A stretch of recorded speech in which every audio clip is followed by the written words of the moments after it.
નમસ્કાર, આપ જોઈ રહ્યા છો પ્લેગ્રાઉન્ડ ધ સ્પોર્ટ્સ શો અને હું છું જય શર્મા. વિમેન્સ વર્લ્ડ કપ 2025 હવે ચરણસીમાએ છે અને એક બાદ એક રોમાંચક મેચ જોવા મળી રહી છે. જો ભારતની વાત કરીએ તો ભારતે શ્રીલંકા અને પાકિસ્તાન સામે જીત તો મેળવી છે, પણ ઓસ્ટ્રેલિયા અને સાઉથ આફ્રિકા સામે હારનો સ્વાદ ચાખ્યો છે. પોઈન્ટ ટેબલની વાત કરીશું, અત્યારે વિમેન્સ વર્લ્ડ કપમાં ભારતની શું છે સ્થિતિ તે વિશે વાત કરીશું, અને હવે ભારતે ન્યૂઝીલેન્ડ, ઇંગ્લેન્ડ અને બાંગ્લાદેશ સામે મેચો માટે કમર કસવી પડશે, કેવી રહેશે મેચો તે વિશે ચર્ચા કરીશું. અને આ ચર્ચા કરવા માટે આપણી સાથે સ્ટુડિયોમાં ઉપસ્થિત છે સ્પોર્ટ્સ એક્સપર્ટ અશોક મિસ્ત્રી. અશોકભાઈ, આપનું સ્વાગત છે. Thank you so much. અશોકભાઈ, આપણે ચર્ચાની શરૂઆત કરીએ તે પહેલાં જોઈએ એક રિપોર્ટ. વિમેન્સ વર્લ્ડ કપ ચરમસીમાએ છે. જેમ જેમ મેચો રમાતી જાય છે તેમ તેમ જબરી અને નબળી એમ ટીમો સ્પષ્ટ થતી જાય છે. ભારત નબળી શ્રીલંકા અને પાકિસ્તાન સામે જીતીને જબરી ઓસ્ટ્રેલિયા અને સાઉથ આફ્રિકા સામે હારી ગઈ. ભારત 2025ના વિમેન્સ વર્લ્ડ કપના મજબૂત દાવેદાર તરીકે આ ટુર્નામેન્ટમાં ઉતર્યું હતું, પણ ભારતને હજુ લાંબો રસ્તો કાપવાનો બાકી છે. ટુર્નામેન્ટના અડધા રસ્તે પોઈન્ટ ટેબલ પર ઇંગ્લેન્ડ નંબર 1 પર, ઓસ્ટ્રેલિયા નંબર 2 પર, સાઉથ આફ્રિકા નંબર 3 પર અને ચોથા ક્રમે ભારત જોવા મળી રહ્યું છે.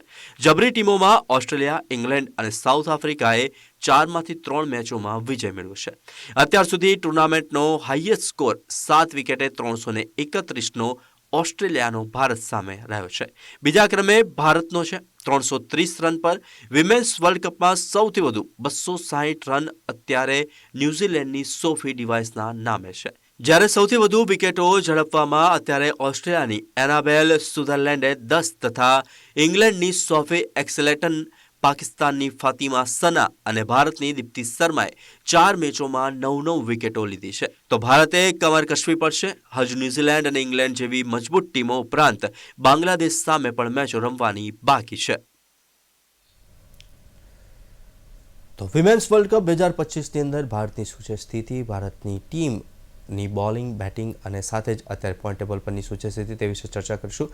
અશોકભાઈ, વિમેન્સ વર્લ્ડ કપ એક તો શાનદાર રીતે આગળ વધી રહ્યો છે, ત્યારે ઘણી જગ્યાએ આપણે વરસાદ પણ વિલન બની રહ્યો છે. કેટલી મેચો રમાઈ, શું છે સ્થિતિ અને ટીમોની પોઈન્ટ ટેબલ પર? તમારી વાત બિલકુલ સાચી છે, કારણ કે વિમેન્સ વર્લ્ડ કપ અને વરસાદ એક સિક્કાની બે બાજુ બની ગયો છે. ઘણી બધી મેચો જે વરસાદના કારણે કાં તો પડતી મુકાય છે, કાં તો અધૂરી રહી જાય છે, અથવા તો ક્યાંક ને ક્યાંક બંને ટીમોને એક પોઈન્ટ્સ મળે છે. ખાસ કરીને ટોચની ઇંગ્લેન્ડ અને ઓસ્ટ્રેલિયાની ટીમની જો આપણે વાત કરીએ તો એમને 7 પોઈન્ટ મળ્યા છે, કે જેમાં વરસાદ વિલન થયો અને એમને 1 પોઈન્ટ લેવાનો આવ્યો. જે રીતે અત્યાર સુધી બધી ટીમો રમી રહી છે એમાં એક સ્પષ્ટ તફાવત જોવા મળી રહ્યો છે, કે અમુક ટીમોનું પરફોર્મન્સ, એના બોલિંગ લઈ લો, બેટિંગ લઈ લો, ફિલ્ડિંગ લઈ લો, ઓવરઓલ ટીમ મેનેજમેન્ટ લઈ લો, તો ક્યાંક ને ક્યાંક આપણને નબળું અથવા તો એકતરફી જોવા મળે. ખાસ કરીને આપણે પાકિસ્તાનની વાત કરીએ, શ્રીલંકાની વાત કરીએ, બાંગ્લાદેશની વાત કરીએ, તો હજુ સુધી આ ટીમો પોતાના પગભેર વર્લ્ડ કપમાં થઈ શકી નથી. પગભેર નથી થઈ એનું કારણ એવી રીતનું નથી કે ભાઈ ચાલો એ લોકોને, પણ ક્યાંક જે પેનેટ્રેશન એ વિમેન્સ ક્રિકેટનું હોવું જોઈએ દેશોમાં, એ દેશોમાં પેનેટ્રેશન જોવા મળતું નથી. ક્યાંક ને ક્યાંક એટલો રસ લોકો લેતા નથી, અથવા તો વિમેન્સ ક્રિકેટને આગળ લાવવા માટેના પ્રયત્નો એ વિમેન્સ ક્રિકેટ પૂરતા ફોકસ થતા નથી. તો એવું ક્યાંક જણાઈ આવે. હવે આમાં થાય છે શું, કે તમારી પાસે 4 નબળી ટીમો છે, 4 સબળી ટીમો છે, એટલે જ્યારે તમે પાકિસ્તાન સાથે રમવાના હોય ત્યારે તમે હંમેશા જીતવાના જ છો. જ્યારે તમે બાંગ્લાદેશ સામે રમવાના હોય તો તમને જીતવાનું જે હોય, કે ટીમો હારવા માટે જ આવી હોય એવું આપણને લાગે. એટલે અહીંયા આગળ બહુ મહત્ત્વની વાત એ છે કે કોમ્પિટિશનની વાત તમે કરો તો જે કોમ્પિટિશન રહેવી જોઈએ એ કોમ્પિટિશન અમુક મેચોને બાદ કરતાં જોવા મળતી નથી. ઇંગ્લેન્ડની ટીમ બાંગ્લાદેશ સામે રમે તો પણ પરિણામ એવું હોય, ભારતની ટીમ બાંગ્લાદેશ સામે તો બી પરિણામ એ પ્રમાણે આવે. દરેક દેશો જે રમે એનું પરિણામ એક જ આવે. તો અહીંયા આગળ જે ટોચની ટીમો રહી 4 તમારી પાસે, કે 5 ટીમો તમે ગણી શકો, કે ઇંગ્લેન્ડ છે, ઓસ્ટ્રેલિયા છે, સાઉથ આફ્રિકા છે, ભારત છે અને ન્યૂઝીલેન્ડ છે. આ ટીમોને વાત કરતાં કોઈ કોમ્પિટિટિવ ક્રિકેટમાં કોઈ ટીમને જબરજસ્ત મુકાબલો કરે અથવા તો એને ફાઇટ આપે એવી ટીમો બહુ ઓછી જોવા મળે છે. એટલે આમાં શું થાય છે કે now then the world cup become centralise. એટલે એવું કે આ 5 ટીમોની મેચ હોય તો જ જોવાની આપણે, બાકી જોવાની કે મજા નહીં આવે. તો એક એ જે વસ્તુ છે એ ક્યાંક ને ક્યાંક વર્લ્ડ કપની લોકપ્રિયતાને થોડી બેકફૂટ પર લઈ જાય છે. તો it is very much important કે ભાઈ આ જે ટીમો છે, બાંગ્લાદેશની ટીમ છે કે પાકિસ્તાનની ટીમ છે, કે કંઈક તો પોતાના પગ ઉપર ઊભી થાય અથવા તો એકાદ બે મેચોમાં જીતે અથવા તો કંઈક સારું પ્રદર્શન કરે, એ પ્રકારની એક જનરલ જેને કહેવાય ને કે ક્રિકેટના ચાહકો જે છે એ રીતે વિચાર કરતા હોય. અને દરેક મેન્સ વર્લ્ડ કપમાં એવું બને છે, એવું નથી કે મેન્સ વર્લ્ડ, પણ મેન્સ વર્લ્ડ કપ તે છતાં પણ દરેક ટીમો જે છે એનું મેનેજમેન્ટ છે, એનું બોર્ડ છે, ફોકસ કરે છે. They focus on the men's team. એ ફોકસ વિમેન્સ ટીમમાં ક્યાંક ઓછું જોવા મળતું એવું લાગે ને, જેના રિફ્લેક્શનમાં નહીં ક્વોલિફાયર્સ જ્યારે રમતા હોય ત્યારે વસ્તુ અલગ છે, ત્યારે આ ટીમો બધી જબરી છે, સારું રમે છે, કારણ કે બિકોઝ ક્વોલિફાયરમાં એના જેવા જ દેશો એની સાથે ટકરાય છે. તો એ ટીમો જ્યારે મુખ્ય ધારાની ટીમો સામે ટકરાય તો they are going on the back foot. એટલે આ વસ્તુને ક્યાંક ને ક્યાંક એક વિમેન્સ ક્રિકેટને આગળ વધારવા માટે એક મારી દ્રષ્ટિએ મોટો હર્ડલ માનું છું કે તમારી પાસે 4 કે 5 જ ટીમો છે કે જે ક્રિકેટ વિશે સિરિયસ છે, બાકીની ટીમો એ રમવા માટે રમતી હોય એવું ક્યાંક ને ક્યાંક ભાસ થઈ રહ્યો છે. જી અશોકભાઈ, હવે ભારતની વાત કરીએ તો ભારતની સ્થિતિ હાલ કેવી છે? 2 મેચોમાં હાર અને 2 મેચોમાં આપણને જીત મળી છે. શું ભારતીય ટીમ વર્લ્ડ કપ વિનની રેસમાં છે? બિલકુલ છે. એમાં વર્લ્ડ કપની રેસમાંથી બહાર થઈ જવાનું તો કોઈ અત્યારે એવું કારણ નથી. But there is a concern, very serious concern about watt hour team is doing. કેટલા બોલર્સ સાથે રમે છે, કેટલા બોલર્સ બોલિંગ નાખી શકે એવા છે, શું એ બોલર્સ એ પ્રકારની એ જે વર્લ્ડ કપ લેવલની બોલિંગ કરે છે કે નહીં, આ બધી જે વસ્તુ છે ખાસ કરીને બોલિંગ ડિપાર્ટમેન્ટ ઉપર અત્યારે બધાનું ફોકસ છે, કારણ કે એ કાળક્રમે નબળું પુરવાર થયું છે. તમે જેટલા પણ બોલર્સ અત્યાર સુધી એપ્લાય કરવામાં આવ્યા છે કોઈની પણ સામે, મોટી મોટી ટીમો સામે, જ્યારે ધારો કે સાઉથ આફ્રિકા છે કે ઓસ્ટ્રેલિયા છે, we did very well. We scored 330 runs. It was a very big score. અને 330 રનનો સ્કોર પણ ઓસ્ટ્રેલિયાની ટીમ આસાનીથી ચેસ કરીને જતી રહે તો ક્યાંક ને ક્યાંક બહુ એક દુઃખદ કહેવાય કે ચાલું આપણે કઈ રીતના આ મેચને અથવા તો આ ક્રિકેટને જોવું. એટલે અહીંયા આગળ ભારતને નહીં જીતવાનો કોઈ સવાલ નથી. ભારતે અત્યાર સુધીમાં દરેકે ટીમોને હરાવી છે. There is nothing which Indian team cannot do. પણ અહીં આગળ જે વસ્તુ જોવાની છે એ વસ્તુ એ છે કે ભાઈ તમે ફેરફાર કરો છો કે નહીં. તમારી બેટિંગ સારી છે તો બોલિંગમાં તમે કંઈક એક્સ્ટ્રા એફર્ટ્સ નાખો છો કે નહીં. Are you going to bring some bowlers into the team. કારણ કે તમે જ્યારે આજે લિમિટેડ બેટ્સમેનને લિમિટેડ બોલર્સથી રમતા હો તે વખતે તમારા બોલર્સનું પેનિટ્રેશન એટલું હોવું જોઈએ કે એ પોતાની 10 ઓવરમાં રન્સ બચાવીને વિકેટો લઈ શકે. જ્યારે તમારી પાસે એ નથી તો તમારે એક્સપાન્ડ કરવું પડે કે તમારો બોલિંગ બેઝ કયો છે. તો એ વખતે બોલિંગ બેઝ તમારો ના હોય ત્યારે જે સ્થિતિ અત્યારે સર્જાય છે એ પ્રકારની સ્થિતિ આવે. એટલે you need N extra bowler in the team. અને ભારતને અત્યાર સુધીમાં 2 મેચો જીત્યા છે, 4 પોઈન્ટ્સ તો એની પાસે છે. ન્યૂઝીલેન્ડ સામે મેચ રમવાની છે, જબરી ટીમ છે. બાંગ્લાદેશ સામે મેચ રમવાની છે, આપણને બની શકે કે આપણે એને જીતી જઈએ. અને ત્યાર પછી ન્યૂઝીલેન્ડ છે. એટલે અહીંયા આગળ 3માંથી 2 ટીમો મજબૂત ગણી શકાય. હવે અહીંયા પણ એ જોવાનું છે કે અહીંયા જે રીતના ફોર્મેટ બન્યું છે એ રીતે છે કે ટોચની 4 ટીમો એ સીધી સેમિફાઇનલમાં જશે. પહેલી ટીમ છે સેમિફાઇનલમાં જનારી એ ચોથી ટીમ સામે રમશે પહેલી સેમિફાઇનલ. બીજી સેમિફાઇનલ છે બીજી અને ત્રીજી ટીમ રમશે.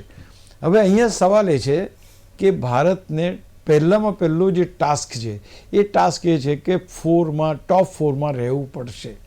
That is the biggest problem which India is facing right now. અહીંયા તમે વિચારો કરો કે તમારી પાસે ન્યૂઝીલેન્ડના 3 પોઈન્ટ્સ છે અત્યારે અને એમની પણ 4 મેચો થઈ છે. હવે ભારત ન્યૂઝીલેન્ડની મેચમાં ધારો કે ભારત હારી જાય છે તો શું થાય? તો ડેફિનેટલી ભારત 5મું થઈ જાય અને પેલી ટીમ ઉપર જતી રહે. એ જ પ્રમાણે તમારે ઇંગ્લેન્ડ સામે રમવાનું છે આ રવિવારે જ. હવે ધારો કે ઇંગ્લેન્ડ ત્યાં મેદાન મારી જાય છે તો અગેન યુ આર તમારી પાસે જે કહેવાય કે ઓફકોર્સ તમે નીચે નથી આવતા કારણ કે ઇંગ્લેન્ડ ટોચની ટીમ છે. પણ અહીં આગળ સાઉથ આફ્રિકા સામેની જો મેચ તમે હારો છો તો એ તમારાથી આગળ નીકળી જાય. એટલે સમીકરણો એવા છે કે ટોચની 4 ટીમોમાં આવવું જોઈએ અને એ 4 ટીમો વચ્ચે સેમિફાઇનલ અને ત્યાર પછી ફાઇનલ છે. એટલે ટફ જોબ છે. હું એટલું એમ નહીં કહું કે બહુ ઇઝીલી થઈ જશે. અમુક મેચો ભારત રમ્યું છે તો બહુ ઇઝીલી આપણે ઇંગ્લેન્ડમાં બીટ કર્યું, સાઉથ આફ્રિકાને હરાવ્યું, ઓસ્ટ્રેલિયાને હરાવ્યું, બધું we can do everything. But when it comes to multi nation games, when it comes to world cup, તો ભારતે અત્યાર સુધી 2 વખત રનર્સઅપ બન્યું છે. But we are not able to take the trophy. અહીંયા સવાલ એ છે કે ભારતને આ વખતે ટ્રોફી લેવી છે. એ ટ્રોફી લેવા માટેના કેવા સમીકરણો બને છે, અથવા તો કેવી રીતે પોઈન્ટ ટેબલ ઉપર એનું ઘમાસાણ યથાવત રહે છે. અશોકભાઈ, જે રીતે આપણે ટોપની ટીમો કહી, ઓસ્ટ્રેલિયા, સાઉથ આફ્રિકા અને ઇંગ્લેન્ડ, તો આ ટોપની ટીમોનું પ્રદર્શન કેવું રહ્યું? તમે એક પ્રોફેશનલ ક્રિકેટ જ્યારે જોતા હો ત્યારે તમને એમ લાગે કે જે ખેલાડીઓ રમી રહ્યા છે, ઓસ્ટ્રેલિયાની વાત કરો, ઓસ્ટ્રેલિયાની કેપ્ટન બહુ સરસ 142-147 રન એણે કર્યા અને બહુ જોરદાર રમ્યા અને આઉટ થઈ ગયા ક્રુશિયલ ટાઈમે. તો ત્યાર પછી તો કે ગાર્ડનર છે તો એણે બાજી ત્યાંથી સંભાળી અને વધારે વિકેટો ગુમાવવા ના દીધી અને ટીમને જીતાડી. એટલે અહીંયા આ જે વસ્તુ જોવા મળે છે એ ક્યાંક ને ક્યાંક બહુ મહત્ત્વની બની જાય છે. Because you take the challenge કે ભાઈ તમારા કેપ્ટને આટલું સારું રમીને આટલો મોટો સ્કોર મૂક્યો છે, એ સ્કોરને આગળ વધારવાનું. કારણ કે તમારે જીતવા માટે એક સ્કોરને ચેઝ કરતા હતા. તમે 330 રન બનાવ્યા હતા ભારતે, 331 ચેઝ કરતી હતી એ ટીમ. એ વખતે કેપ્ટનનું આઉટ થવું ભારતની ટીમમાં ઓસ્ટ્રેલિયન ટીમ માટે ઘણું કપરું હતું. જો ત્યાર પછી નોર્મલી એવું બને કે ભાઈ એક વિકેટ પડે તેના પછી 1-2 વિકેટો બીજી પડી જાય, તો એવું ના થવા દેવું, વિકેટને પડવા ના દેવી. અને એ છતાંય રન રેટ તમારે સંભાળવાનો. મોસ્ટ ઇમ્પોર્ટન્ટ થિંગ કે તમારે જે રિક્વાયર્ડ રન રેટ છે એ સંભાળવાનો છે. તો અહીંયા પ્રોફેશનલિઝમ આવે છે કે ભાઈ ભલે આ ખેલાડી અહીંયા રમીને એ થઈ ગયા છે, તો સેકન્ડ ફેઝ આપણે ઇંગ્લેન્ડમાં ઘણી વાર બન્યું છે એવું. ભારતની મેન્સ ટીમ જ્યારે જીતી ત્યારે કે આપણને એમ લાગ્યું કે ભાઈ 5 વિકેટો ઝડપથી પડી ગઈ તો જાડેજા આવીને રમે. તો આ વસ્તુ જરૂરી છે કે એક મેચ જીતાડનાર ખેલાડી તમારી પાસે હોવો જોઈએ. એ જે જોવા મળે એટલા માટે એ ટીમોને જબરી કહેવામાં આવે, એ ટીમોને પ્રોફેશનલ કહેવામાં આવે છે. એ ટીમો અત્યાર સુધી સૌથી વધારે વાર ચેમ્પિયન બની છે બિકોઝ દે આર પ્રોફેશનલ્સ. એમને ખબર છે કે everybody is been paid to play. બધાને રમવાનું છે, બધાને સારું પ્રદર્શન કરવાનું છે, બધાને આગળ વધવાનું છે. અને એ પ્રકારે જ્યારે તમે એક ટીમ એફર્ટ્સથી રમો, ડોન્ટ ડિપેન્ડ અપોન વન. આપણે એમ કહીએ કે ભાઈ સ્મૃતિ મંધાનાના રન નથી થયા, 2 મેચોમાં ના થયા, ભારત હારી ગયું. That should not be the reason. The team itself has to perform. કે ભાઈ બધા જ ખેલાડીઓ પોતાના ભાગે, નોટ નેસેસરી કે તમે સેન્ચુરી મારો કે બેવડી સદી મારો, ના. પણ તમે જેટલું રમો છો એટલું એવું રમો કે જે રમવાથી તમારી ટીમ જીતે. ભલે બધા 40-40 રન કરે, 50-50 રન કરે, તો આ એક વસ્તુ બહુ મહત્ત્વની બની જાય તમારી પાસે કે તમે કેટલું ટીમ સ્પિરિટથી રમો છો. બીજું કે કયા ખેલાડી, everybody is suppose to take care of the situation. આમાં થાય છે એવું કે 3-4 ખેલાડીઓ ના ચાલે એટલે બાકીના ખેલાડીઓ એમ વિચારે કે યાર ઉપરના ખેલાડીઓ ન ચાલે તો આપણે શું છે. This is not that way. આજે તમારી પાસે તમારા ક્રમે આવ્યા પછી જો તમારા ભાગે કરવાનું કામ હોય then you are suppose to do it. અને એટલા માટે ક્યાંક બહુ મહત્ત્વની આ બાબતો બની જાય છે કે ભાઈ તમે કેટલું પેનિટ્રેશનથી આ વસ્તુને આગળ લઈ જઈ શકો છો. 4 વિકેટ પડ્યા પછી કે સ્મૃતિ મંધાના અને હરમનપ્રીત કૌર આઉટ થયા પછી શું બાકીની ટીમ આગળ, જેમ અત્યારે Richa Ghosh is playing so well, she is every time એ જ આવીને બચાવ. અમનજોત બહુ સરસ રમી. તો આ જે બધા ખેલાડીઓ છે દેટ્સ વેરી ગુડ કે શરૂઆતની વિકેટો પડ્યા પછી આ ખેલાડીઓ ટક્કર આપી શકે છે. પણ તમે ઓવરઓલ જોવા જાઓ તો રન્સ આપણા જે જોઈએ બનતા, ઇવન ગઈ મેચની અંદર કે ઓસ્ટ્રેલિયા સામેની મેચમાં આપણે 350 સુધી સ્કોર કરી શક્યા હોત, પણ આપણી વિકેટો છેલ્લી 6 વિકેટો તો બહુ સસ્તામાં પડી ગઈ. તો અહીં આગળ એ જરૂરી છે કે તમે કેટલું સારું પરફોર્મ કરો છો ફોર ધ ટીમ, અને ટીમ કઈ રીતે આગળ વધે છે. તો અહીંયા સૌથી મહત્ત્વની વાત છે કે individual performance is always Bing counted in team game. Team ગેમમાં ઇન્ડિવિડ્યુઅલ પરફોર્મન્સ બહુ મહત્ત્વનો છે. પેલામાં તો ખબર છે તમે નથી પરફોર્મ કરતા તો ફેંકે જશો. અહીંયા આગળ તમારી નિષ્ફળતા આખી ટીમને ડૂબાડી શકે છે. So that is what is very important કે તમારે કયા સમયે કયો રોલ કેટલી અસરકારકતાથી ભજવવાનો છે એ જાણવું ખૂબ જરૂરી છે, એ જોવું ખૂબ જરૂરી છે. અને I think that is how the Indian team works. કારણ કે આજે તમે 300 રન બનાવી દીધા પણ તમે 300 રનને ડિફેન્ડ નહીં કરી શકો તો એનો કોઈ મતલબ નથી. તો ક્યાંક ને ક્યાંક there are chances for improvement in all departments. અશોકભાઈ, હવે ભારતની આગવી મેચોની વાત કરીએ તો ભારત હવે ઇંગ્લેન્ડ, ન્યૂઝીલેન્ડ અને બાંગ્લાદેશ સાથે રમવાનું છે. વર્તમાન બોલિંગવાળી આ ટીમ કેટલા પોઈન્ટ આ ટીમો પાસેથી મેળવી શકશે? બહુ સીધી વાત છે કે તમારે જો જીતવું હશે તો તમારે પરિણામલક્ષી બનવું પડશે. પરિણામલક્ષી બનવા માટે માત્ર બેટિંગ જરૂરી નથી. there are 3 segments of cricket: bowling, batting અને ફિલ્ડિંગ. આ ત્રણેય સેગમેન્ટમાં એક સાથે કામ થવું જોઈએ. It is a cumulative responsibility, is not an individual responsibility. એ જ્યાં સુધી નહીં આવે ત્યાં સુધી આપણે જીતવા. તમે બહુ સરસ વાત કરી કે ભાઈ ઇંગ્લેન્ડ અને ન્યૂઝીલેન્ડની ટીમો સામે જીતવાની ભારતની તકો કેટલી. ઇંગ્લેન્ડની અંદર આપણે હમણાં જઈને ઇંગ્લેન્ડમાં હરાવીને આવે છે આપણી ટીમ. So they have done a very good. T20 series લઈ લો તમે કે વન ડેની સિરીઝ લઈ લો. We have been winning 21-22, 22-23 3-4 series આપણે જીત્યા છીએ. તો અત્યારની ટીમ પાસે દમ છે કે ઇંગ્લેન્ડની ટીમને ઝુકાવી શકે, એની સામે જીતી શકે, એને સસ્તામાં આઉટ કરી શકે. બધું એવરીથિંગ ઇઝ પોસિબલ. તો હવે જોવાનું છે કે whether you can put it into action or not. એ એક્શનમાં મુકાય છે કે અગેન કહેવાનું એ છે કે ભાઈ તમે જ્યારે ન્યૂઝીલેન્ડની ટીમની વાત કરો કે ઇંગ્લેન્ડની ટીમની વાત કરો તો again the professionalism comes into picture. એ લોકોના બાવડા તમે જુઓ, એ લોકોની રમત તમે જુઓ તો તમને એમ લાગે કે હા they give more weightage to the strength and the shots and everything. ભારતમાં એ થોડુંક ઓછું જોવા મળે છે. અહીંયા બોલિંગ ડિપાર્ટમેન્ટ ઇંગ્લેન્ડનું સારું છે.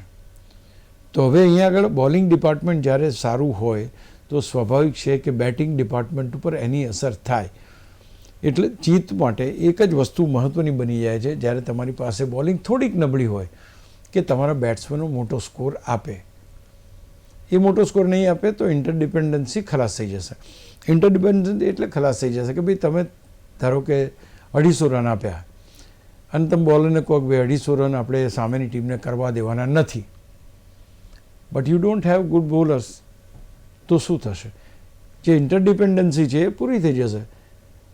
સામેની ટીમ 250થી ઉપર રન મારી જશે આ બોલિંગ સામે. તો અહીંયા બોલિંગ અને બેટિંગ એકબીજાના પૂરક બનવાને બદલે એકબીજાના દુશ્મન બની જશે કે આ બોલિંગ બરાબર ના થઈ એટલે અમે હારી ગયા. તો અહીંયા જરૂરી એ પણ છે કે સ્કોર મોટો મુકાય અને બીજી બાજુ સામેની ટીમને ઓછામાં ઓછા રનમાં ઓલ આઉટ કરવાની જેની ભાઈ કહેવાય કે એને એ તમારે બહુ સારી રીતે કરવું પડશે. તો બંને પક્ષે એટલે ઇંગ્લેન્ડની અંદર તમારે એક તો બોલિંગ સારી હોવી જોઈએ. એક બોલરની જરૂર છે, કદાચ સિંઘ છે, કદાચ રેણુકાને ટીમમાં આવી શકે છે. અને અધરવાઇઝ બી તમે જુઓ તો જે રીતે બોલિંગ ચેન્જીસ છે, જે રીતે ઇન્વોલ્વમેન્ટ છે, અહીંયા એક બીજી મહત્ત્વની વાત કહેવાનું મન થાય છે. બિકોઝ આગળ કદાચ પ્રશ્નમાં છે, હું અહીંયા આની અંદર લઈ લઉં છું કે Harmanpreet Kaur being a captain, એમની ઇન્વોલ્વમેન્ટ બહુ જરૂરી છે. Why I am telling this કે લાસ્ટ મેચની અંદર we have very good bowlers but they are very young. They don't have that experience of years together. હવે જ્યારે આ ખેલાડીઓ બોલિંગ કરતા હોય, આ ખેલાડીઓ બેટિંગ કરતા હોય, બેટિંગ કરતાં બોલિંગની વધારે થાય છે. તમે એક પ્રકારની બોલિંગ કરો છો, તમે શોર્ટ પિચ બોલિંગ નાખો છો, સામેના પ્લેયર્સ ચોગ્ગા છગ્ગા ફટકારે છે, ફરી તમે શોર્ટ પિચ બોલિંગ નાખો છો. somebody will have to go there, just put your hands on her shoulder and tell કે ભાઈ this is not the way અને આ રીતના કરો. તમારી પાસે અનુભવ છે, મોટી મેચો તમે રમ્યા છો, પેલા ખેલાડીઓ પાસે અનુભવ નથી. અનુભવ નથી એ ખેલાડીઓને કદાચ બહુ જવરા ખેલાડીઓ સામે જ્યારે બોલિંગ કરવાની આવે તો થોડીક નર્વસનેસ આવે, એમની લાઇન લેન્થ બગડી જાય, બધું જ પોસિબલ છે. But then you have to stand by. તમારે ત્યાં જઈને કહેવું પડશે કે ભાઈ હા તમે જઈને આ રીતના બોલિંગ કરો. Involvement of the captain is very much required. આ પર્ટિક્યુલર ટીમને જો જીતાડવી હોય તો કેપ્ટન એ બોલર્સને જઈને કહે કે ભાઈ આવી રીતના આમ કરો. I think that is what is lacking. યુવા ખેલાડી છે, એમની પાસે અનુભવ ઓછો છે. અનુભવી ખેલાડીએ એને સ્ટેપ અપ થઈને એને મદદ કરવી પડશે. જી અશોકભાઈ, ભારતીય ટીમ 5 બોલર્સ સાથે રમી રહી છે બે મેચ હારી છે, કયા વિકલ્પો છે ભારત પાસે બોલિંગને મજબૂત કરવાના? અને સાથે જ પાકિસ્તાન છેલ્લા ક્રમે છે, જે આપણે અગાઉ પણ વાત કરી, બાંગ્લાદેશ છઠ્ઠા ક્રમે છે, શ્રીલંકા સાતમા ક્રમે છે. કોઈ કમબેક કરવાની આશા રાખી શકાય? કમબેક કરવા માટે તમારે કોની સામે રમવાનું છે એ જોવાય છે. ધારો કે પાકિસ્તાનને બાંગ્લાદેશ રમવાનું હોય તો કોઈક ટીમ જીતી જાય, બેમાંથી એક ટીમ તો જીતવાની છે, તો દે કેન કમ અપ. હવે આ જે ટીમો છે એ કદાચ એકાદ મેચ ઇન્ટરનલ જીતીને એકાદ આવે, પણ આગળ ઉપર એ લોકો પ્રગતિ કરી શકે એમ નથી, બિકોઝ ઓફ ધેર જેમનું એમનું ક્રિકેટ છે એ ક્રિકેટ નબળું છે, બેઝ છે, પાયો છે એમનો એ નબળો છે. ભારતની વાત કરી, ભારત 5 બોલર સામે રમ્યો. હરમનપ્રીત કૌરે પણ એક ઓપ્શનલ બોલર તરીકે બોલિંગ કરી. But you require somebody who can take the wickets, who has got some experience. એટલે રેણુકા સિંહને હું એ કરું છું કે ભાઈ Renuka Singh should come into the team, અને એ રીતે ભારતીય બોલિંગને થોડીક એ કરવી પડશે. હવે આપણી પાસે બહુ ઓછી તકો રહેલી છે. ઓછી તકોમાં તમારે પોઈન્ટ્સ મેળવવાના છે. પહેલી મેચ તમારી ઇંગ્લેન્ડ સામે છે, બીજી મેચ તમારી ન્યૂઝીલેન્ડ સામે છે, અને ત્રીજી મેચ તમારી બાંગ્લાદેશ સામે છે. પહેલી મેચ તમારી શ્રીલંકા જોડે 59 રને આપણે જીત્યા, પાકિસ્તાન સામે 88 રને જીત્યા. ત્યાર પછી બંને મેચો આપણાથી નીકળી ગઈ છે. એટલે આ બહુ જરૂરી છે કે તમે બાકીની મેચો જીતીને ટોપ 4માં આવો, પછી વાંધો નહીં. દેન યુ કેન, જ્યારે તમે સેમિફાઇનલમાં આવી ગયા હોય તો ફાઇનલમાં આવવાની તકો તમારી બની શકે છે, અને તો નોકઆઉટ મેચ હોય છે એટલે કંઈ પણ થઈ શકે. But two B in the top 4 that is required, અને એ ભારત માટે સૌથી મોટો પડકાર મારી દ્રષ્ટિએ છે. તો આથી આજની ચર્ચા વિમેન્સ વર્લ્ડ કપ 2025માં ભારત ગયા, અને આ ચર્ચા કરવા માટે અશોકભાઈ અમારી સાથે સ્ટુડિયોમાં ઉપસ્થિત રહ્યા, તે બદલ ખૂબ ખૂબ આભાર. Thank you. તો આવી જ રીતના દરેક સ્પોર્ટ્સ ઇવેન્ટ્સના રિવ્યૂ, એનાલિસિસ અને ડિસ્કશન માટે જોતા રહો પ્લેગ્રાઉન્ડ ધ સ્પોર્ટ્સ શો. નમસ્કાર.